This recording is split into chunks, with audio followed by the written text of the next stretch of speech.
Introduction. Richard Branson, Dopamine, and the Kalahari Bushman. The art of storytelling can be used to drive change. Richard Branson.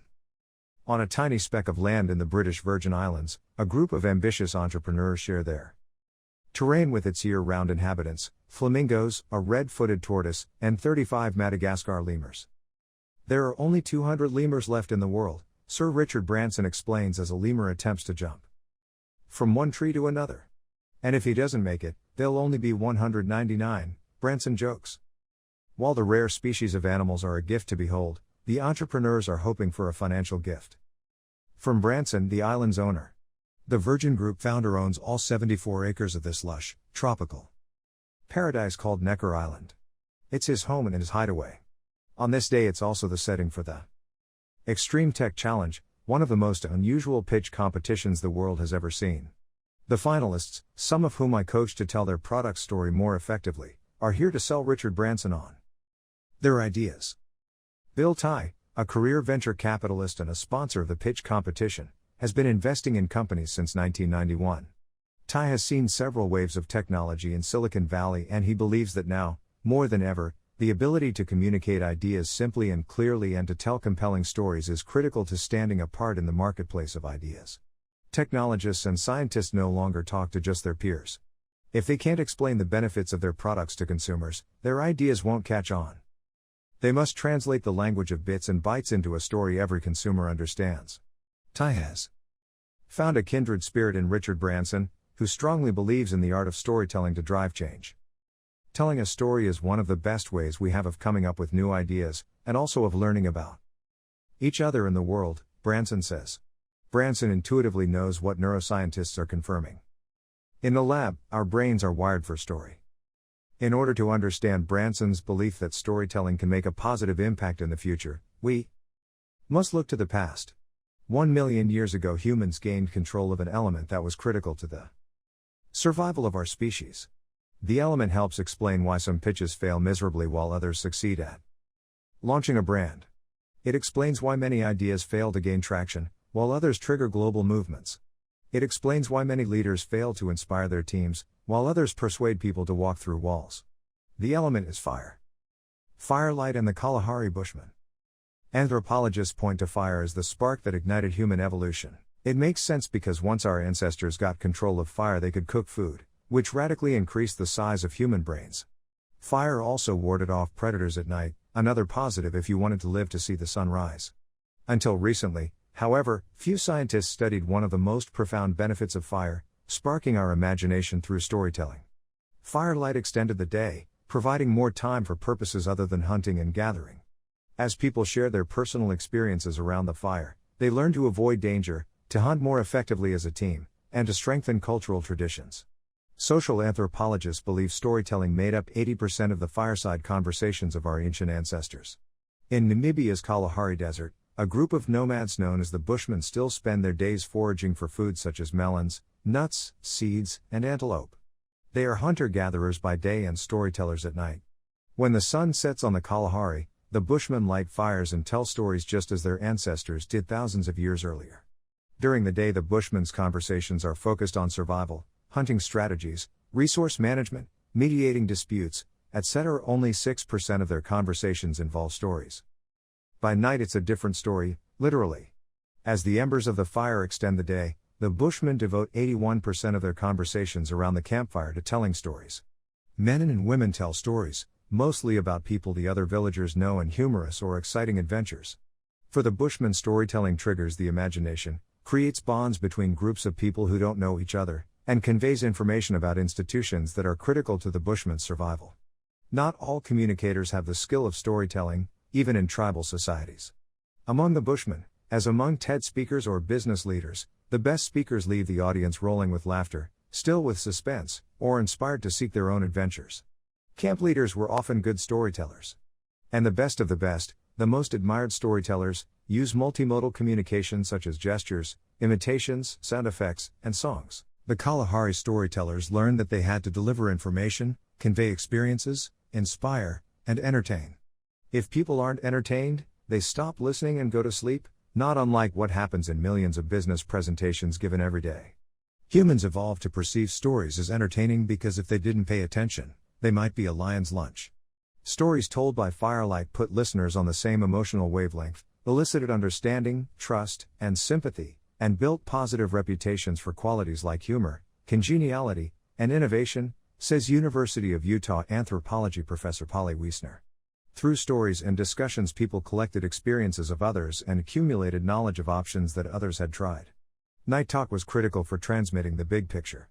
Wiesner, who spent 3 months living with the Kalahari in northwest Botswana and recording their conversations, says that appetites for firelit settings remain with us to this day. The public's appetite for story is what makes some people very, very rich. More than 2,500 years ago, a rhetorician named Gorgias learned that great storytellers can inspire audiences. He traveled around ancient Greece teaching rhetoric, specifically arguing that adding emotional stories in one's speeches can stop fear and banish grief and create joy and nurture piety. Gorgias helped people craft stronger arguments, which won him many admirers. He became one of the wealthiest citizens of Greece on the strength of his storytelling.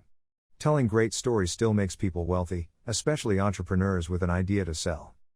The tools have changed. Back on Necker Island, Richard Branson has a smile on his face as he listens to entrepreneurs leverage the power of story to make him laugh, make him think, and inspire him to invest in their idea. The stories give Branson a new way of looking at the world and ultimately spark his imagination that world-changing innovations are not only possible in his lifetime, but that Branson himself can play a role in their development. Branson so loves storytelling around a campfire that he commissioned a local artist to build a beautiful hand-carved metal sphere to hold a giant fireball. The firelight talk might have started 400,000 years ago, but our brains are still wired for story today. Of course, the stakes have changed. Instead of hunting for food, the entrepreneurs pitching Richard Branson are looking for cash. And the tools have changed, too. PowerPoint has replaced drawing pictures on a cave wall. But one thing hasn't changed, and it's our desire, a craving, to hear captivating stories. Those who have mastered the skill of storytelling can have an outsized influence over others. According to Princeton University neuroscientist Yuri Hassan, a person who tells compelling stories can actually plant ideas, thoughts, and emotions into a listener's brain. The art of storytelling is your most powerful weapon in the war of ideas. On Necker, in the 10 minutes that each entrepreneur is given to articulate the vision behind their idea or product, they must grab Branson's attention, convince him that the idea has the potential to positively impact the world, and inspire him to make a substantial financial commitment to the company. Most people who are given 10 minutes to pitch their idea mistakenly assume that potential investors want to hear all about the financials, the numbers, and the data. They are only partly right. These entrepreneurs are neglecting the core findings of neuroscience: emotion trumps logic.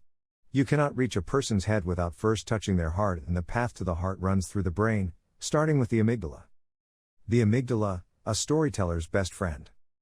For many years, medical researchers believed that people could only get addicted to drugs and alcohol. Then, neuroimaging technologies emerged that allowed researchers to see blood flow in the brain, revealing that humans are also addicted to activities like sex, gambling, food, and shopping. Some activities hijack the brain just as powerful drugs do. Drugs like heroin produce an especially powerful surge of dopamine, one so intense that a single hit can hook a person for life. Scientists are finding that the very same reward centers in the brain are also involved in persuasion, motivation, and memory. These findings have profound implications for your success. For example, researchers now know that a thought can elicit a somatic state, meaning the thought triggers the same regions of the brain that would be activated if you were actually experiencing the event. In real life, let's say you win $20 million in a lottery. You'd be euphoric because your brain's amygdala, an almond-shaped mass of nuclei in your frontal lobe, would release a rush of the neurotransmitter dopamine, the pleasure chemical. Now close your eyes and imagine yourself winning the lottery. Picture the sights, sounds, and feelings around the event. Who's with you when you learn the news? What is their facial expression like? What are all of the things you can now do with the money? You might not realize it, but your mouth will gently curl up into a smile. You're getting a small shot of dopamine that's making you feel good because you are activating the same regions of your brain that would be triggered if you had actually won. That's the power of the amygdala. A great story releases a rush of chemicals like cortisol, oxytocin, and dopamine. Thanks to neuroscience, we've learned more about storytelling in the last 10 years than we've known since humans began painting pictures on cave walls. We now know which brain chemicals make us pay attention to a speaker, cortisol, and which make us feel empathy toward another person, oxytocin.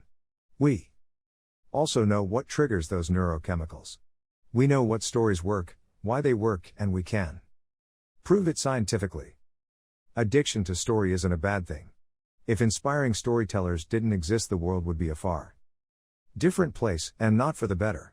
For example, in a series of 6 speeches in 1940, British Prime Minister Winston Churchill succeeded in completely turning around public opinion in World War II. A nation that had resigned itself to appeasing Nazi Germany just 14 days earlier had decided to take up the sword and fight to the end after listening to Churchill's powerful argument. Although Germany had conquered large parts of Western Europe, Churchill masterfully painted a picture of the British successfully defeating Hitler's army. What is our aim? Churchill asked rhetorically. Victory. Victory at all costs, victory in spite of all terror, victory, however long and hard the road may be, for without victory, there is no survival. Through the storyteller's gift, Churchill radically altered the destiny of an entire civilization. Interestingly, Churchill wasn't born with the storyteller's gift. Like mastering any art, he had to work on it. Churchill had stage fright early in his political career. So did Richard Branson and the famous pastor Joel Osteen. Billionaires Barbara Corcoran and Warren Buffett had a fear of public speaking, too. Great storytellers look effortless because they put a lot of effort into being great. History's most inspiring leaders were storytellers: Jesus, John F. Kennedy, Martin Luther King Jr., Ronald Reagan, Nelson Mandela, Henry Ford, and Steve Jobs. Many of today's most inspiring entrepreneurs and leaders are also storytellers: Richard Branson, Bill Gates, Mark Burnett, and Sheryl Sandberg. Many of the storytellers featured in this book changed the course of history. Some are business heroes. Some inspired movements. Above all, they are all dream makers. They reach for the stars and inspire the rest of us to create our own moonshots.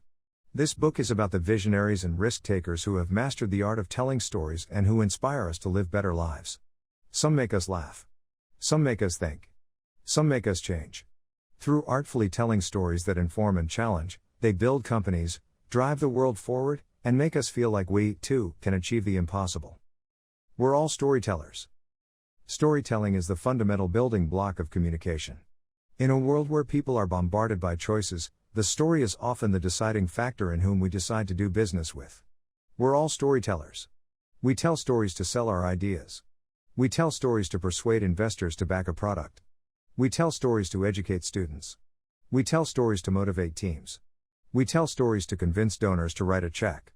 We tell stories to encourage our children to reach their full potential. Learn to tell a story, and your life and the lives of those you touch will be radically transformed. The Storyteller's Secret features more than 50 storytellers who have changed the world or impacted business thanks in large part to mastering the art and science of storytelling. Each storyteller falls into one of 5 categories intended to inspire you to think differently about your own narrative, and how you can build storytelling into your everyday communication. Storytellers who ignite our inner fire. Storytellers who educate. Storytellers who simplify. Storytellers who motivate. Storytellers who launch movements. Each chapter is divided into 3 sections. First, you'll learn about the storyteller's own story. Most of the men and women profiled in this book were at one time common people who used storytelling to achieve uncommon results. The second section of each chapter examines the storyteller's tools in more detail, why they work and how you can apply them. Finally, each chapter concludes with a short summary of the lesson learned, the storyteller's secret. Once you learn the storyteller's secrets and why they work, you can apply the techniques to almost any type of communication: public speaking, PowerPoint presentations, blogs, email, advertising and marketing, or simply pitching an idea over coffee at Starbucks. You will learn to frame an idea to inform, illuminate, and inspire. In the next 10 years, the ability to tell your story persuasively will be decisive, the single greatest skill in helping you accomplish your dreams. Since the next decade marks the greatest promise civilization has ever known, the story you tell yourself and the story you share with others will unlock your potential and quite possibly change the world. Isn't it time you shared yours?